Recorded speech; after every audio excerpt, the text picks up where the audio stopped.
Welcome back to another episode of Tech Podcasts, Dev Technosys.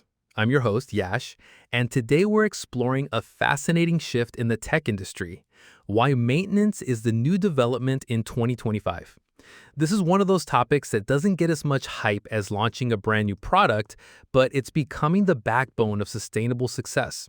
To break this down, I have Arjun with me, a senior technology consultant at Dev Technosys, who's worked with global clients on both new builds and long-term maintenance strategies. Arjun, welcome to the show. Thanks, Yash. Always great to be here.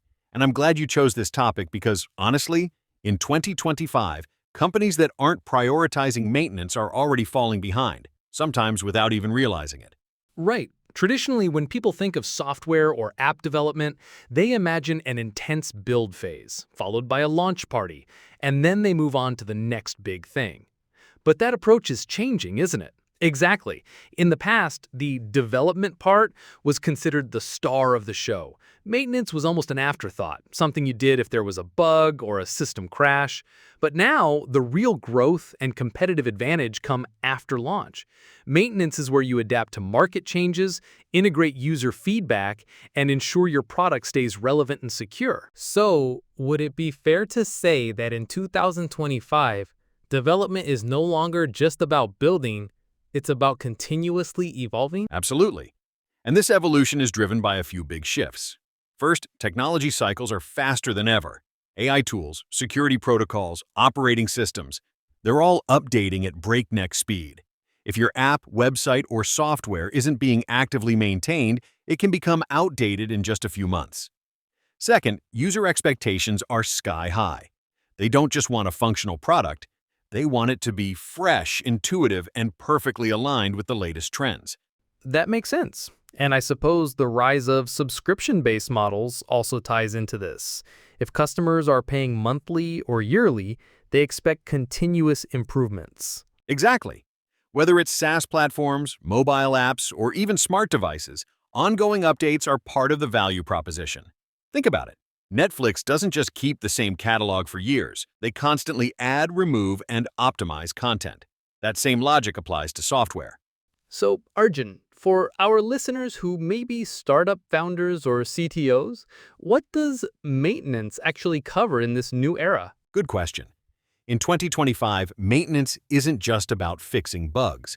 It's a holistic process that includes security patching, performance optimization, UI/UX improvements, integration of new features, compliance updates, and even infrastructure scaling.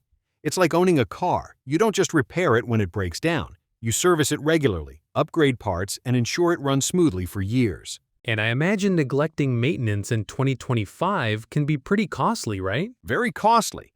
There's the obvious financial loss when a system goes down, but the bigger hit is on brand trust. Users today are unforgiving. If your app crashes, if it feels slow, or if it's vulnerable to security threats, they'll switch to a competitor, and you might not get them back. That's a great point. At Dev Technosys, you've worked with a variety of industries. Are you seeing this maintenance-first mindset across all sectors, or is it more common in certain ones? It's becoming universal. In healthcare, for example, patient apps need regular compliance updates to meet evolving regulations. In e-commerce, seasonal trends require constant product updates and UI adjustments. Even government portals need maintenance to handle security threats. The industries that used to wait years for a redesign are now making quarterly, sometimes even monthly, changes. It's almost like maintenance has become a form of innovation. Yes, exactly. Continuous maintenance allows companies to experiment in smaller, safer ways.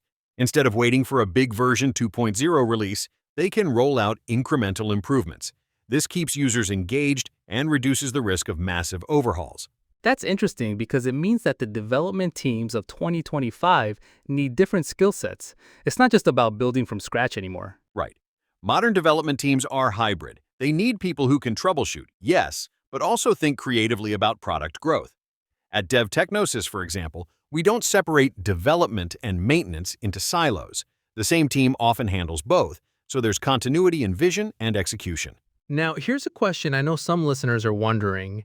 How do you budget for this? If maintenance is now as important as development, how should companies plan financially? A smart approach is to think of maintenance as a percentage of your total project cost. usually between 15–25% annually. That covers everything from server costs to updates and security.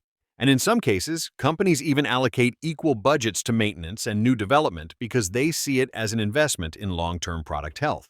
That's actually a mindset shift in itself, treating maintenance as a core business expense rather than a side task. Exactly. And it's not just about keeping things running. A well-maintained product can actually create new revenue streams. For example, by adding micro features or integrations based on customer demand, you can upsell to existing clients. I love that the idea that maintenance is not just protection, but also growth. Before we wrap up, what advice would you give to companies that still treat maintenance as a we'll deal with it later problem? I'd say, in 2025, later might be too late. Technology doesn't wait for anyone. Your competitors are not just launching new products, they're refining them every week. If you want to stay relevant, maintenance has to be baked into your roadmap from day one.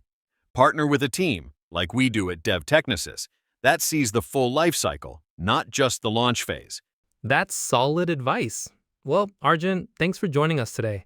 I think a lot of our listeners will leave this episode with a new appreciation for the ongoing care their digital products need. Thanks, Yash. Always a pleasure. And to our audience, remember, in 2025, development doesn't end at launch. In many ways, that's just the beginning. Maintenance is where products grow, adapt, and survive in an ever-changing market. If you're looking for a partner who understands that journey from start to finish, check out Dev Technosys. We're here to keep your ideas alive and thriving. That's it for today's episode of Tech Podcast's Dev Technosys. Stay tuned for more insights into the technologies shaping our future. Until next time, I'm Yash, signing off.